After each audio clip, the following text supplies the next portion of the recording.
Well, we install AC and DC panels.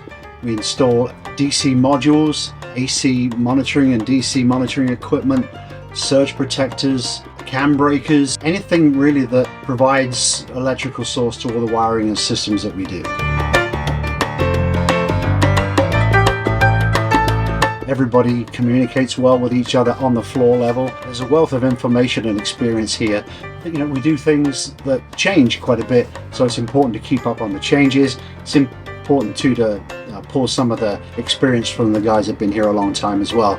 So we do have a good relationship with each other.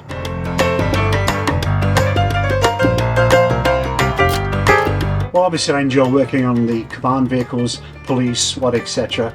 But a particular favorite of mine was a bus conversion into a medical unit for Puerto Rico. The systems on there were just amazing to work on.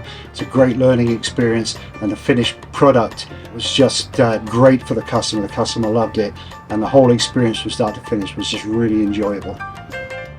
If you're looking for really good job satisfaction, where you can get to the end of the day and think, oh yeah, I got that done, this is the kind of job for you, because you are in control of what you do.